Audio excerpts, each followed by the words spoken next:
যাকে ঠিক আছে দিদিভাই, তুমি এবার চাটা খাও। হ্যাঁ, আমার আবার কাকনের হাতের চা ছাড়া অন্য কারুর হাতের চা ভালো লাগে না সায়নী। প্লিজ তুমি কিছু মনে করো না। তো একটা ভালো কাজই করেছে। তুই এইভাবে রিয়াক্ট করছিস কেন?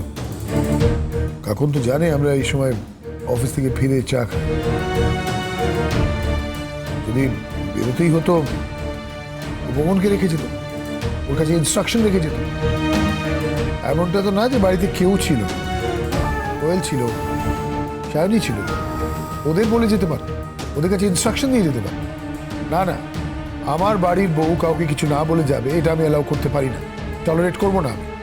যার যেমন স্ট্যান্ডার্ড, গাড়িটা পর্যন্ত নিয়ে যায়নি। এ বাড়িতে তো একটা গাড়ি নয় না দেবজিৎ, বলো।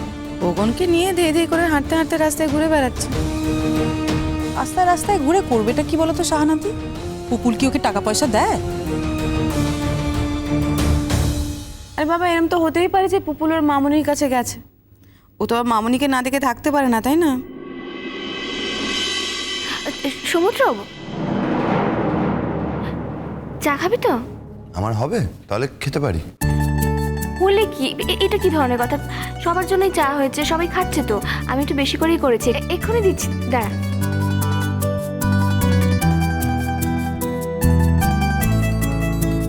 কাকন কোথায় গেছে তুই জানিস?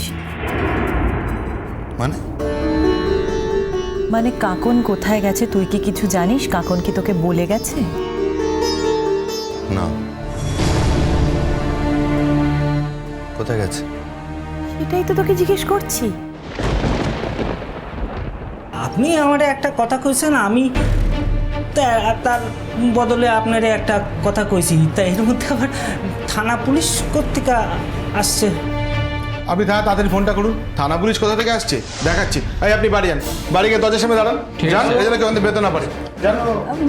বলছি দাদা, মানে আমরা আমরা সত্যি খুব বিপদে পড়ে আপনার দোকানে এসেছিলাম।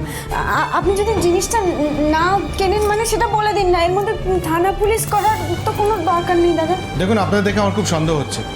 আজকাল তো নানা ধরনের লোকজন বেরিয়েছে। আমার তো দেখে মনে হচ্ছে আপনার কোথা থেকে ডাকাতি করা মাল নিয়ে এসেছেন। আর এমনও তো হতে পারে যে আপনার কথাকে চুরি করে সেটা বিক্রি করতে এসেছেন। খবরদার, একজন ভদ্র ঘরের মহিলাকে আপনি এরমভাবে অপমান করতে পারেন না। ম্যাডাম, একটা কথা আপনাকে বলি, ভদ্র অভদ্র কিন্তু কারো গায়ে লেখা থাকে না। যাই হোক, আপনার বাড়ির ঠিকানাটা বলুন, আর এটাও বলুন বাড়িতে কে কে আছে। কি হলো, বলুন বাড়িতে কে কে আছে। কি মুশকিল, আমার বাড়ির ঠিকানা কি আমার ঠিকুজি কুষ্টি জেনে আপনি কি করবেন? দেখুন, আপনাকে আমি যেটা জিজ্ঞেস করছি তার পরিষ্কার উত্তর দিন। ও বৌদিদি, যার জিজ্ঞেস করতেছে কয়ে দাও না, না আমাদের বিপদে ফেলতে চাইছে। আমার বাড়িতে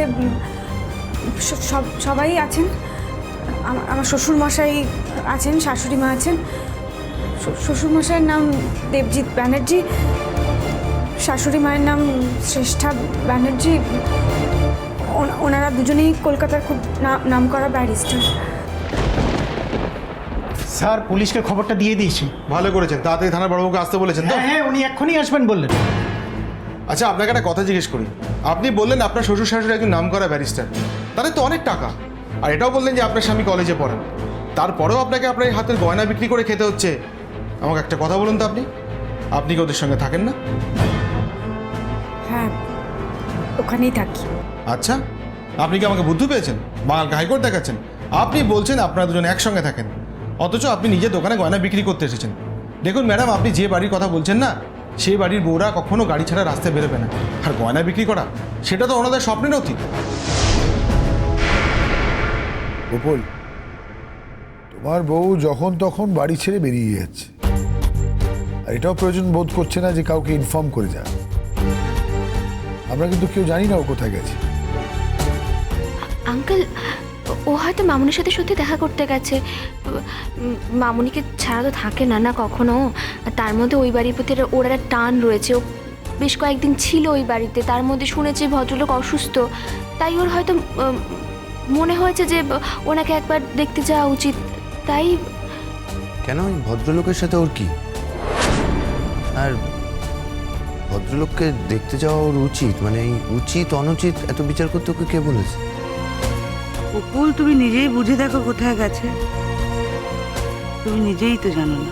আরে বাবা, জানানোর মতো কিছু নেই তাই জানায়নি, মানে জানানোর মুখ নেই তাই জানায়নি হয়তো। সেই তো, এই কথাটা আমরা জানলে তো আর মেনে নেব না। যাকে আমাদের কথা না হয় বাদ দাও, পুপুলও যে মেনে নেবে না সেটা নিশ্চয়ই ও বুঝেছিল। আচ্ছা, আমি বুঝতে পারছি না, মানে এটা না মানারই বা কি আছে সমুদ্র? একজন ভদ্রলোক অসুস্থ, তাকে দেখতে যাওয়াটা কি অপরাধ নাকি? পরিচয়টা কতটা ঘনিষ্ঠ তার উপর সবটাই নির্ভর করছে। দুদিনের পরিচয় কেউ যদি অসুস্থ হয়ে পড়ে, একজন ছুটে দেখতে চলে, আর তাছাড়া ও তো মামনির পাতানো ভাই, ওর তো আর পাতানো ভাই নয়। বাবা, আজ কঙ্কাবতী বাড়িতে ফিরলে ওকে বলে দিও যে এই বাড়িতে থাকতে গেলে কিন্তু স্বেচ্ছাচার আমরা মেনে নেব। বাহ বাহ, কেন তুই নিজে বলতে পারিস না?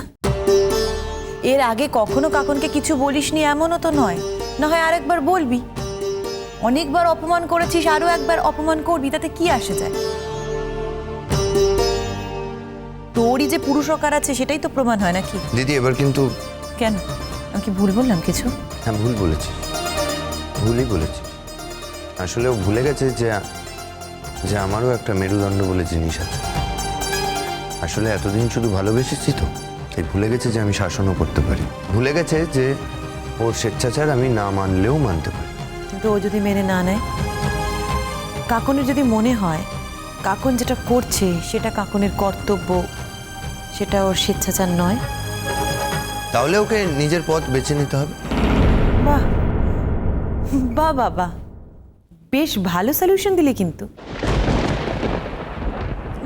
দেখুন, আমি একটা কথা বলছি আপনাকে, আমি আমি খুব বিপদে পড়ে এখানে এসেছি এই গয়নাটা বিক্রি করতে।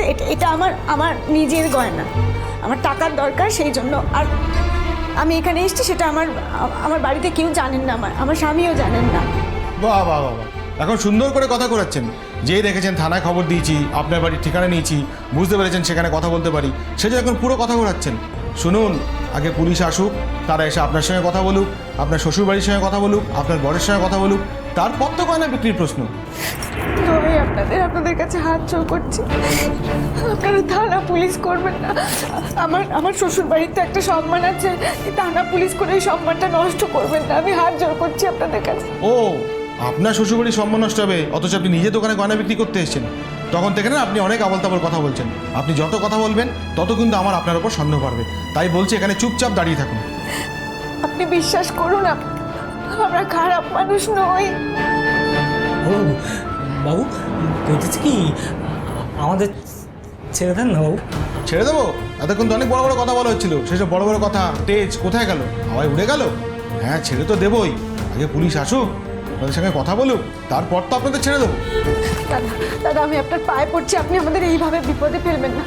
এই তো আপনি কিনবেন না তো? আপনি গয়না কিনবেন না? ঠিক আছে, কোনো দরকার নেই কেনার, আমরা চলে যাচ্ছি। কখন চলে এসো। না না না, সেটা তো হবে না। বিপদে বললে সবাই এরকম কথা বলে, কি জানেন, এই শহরটা চোর চাচরে ভরে গেছে। আপনাদের মতন সেজে গুজে না অনেকেই চুরি করতে পেরে। আপনার সব মিষ্টি মিষ্টি কথা, এসব কাঁদুনি, এতে না আমি ভুলবো না। পুলিশে খবর দিয়েছি, আগে পুলিশ আসুক, তারা আপনার সঙ্গে কথা বলুক, তারপর দেখবো কি হয়। আর শুনুন, পুলিশ যদি আপনার সঙ্গে কথা বলে মনে করে যে আপনাকে ছেড়ে দেবে, তাহলে দেবে। আমার কাজ পুলিশকে ফোন করা, আমি পুলিশকে ফোন করেছি। কি হয়েছে? হ্যাঁ, কি হয়েছে?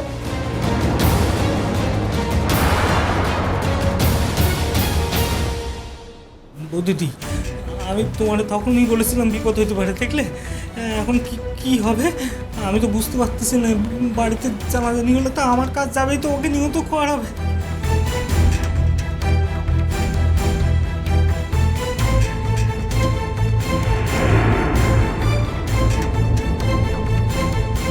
আপনার স্বামীর নাম্বারটা বলুন।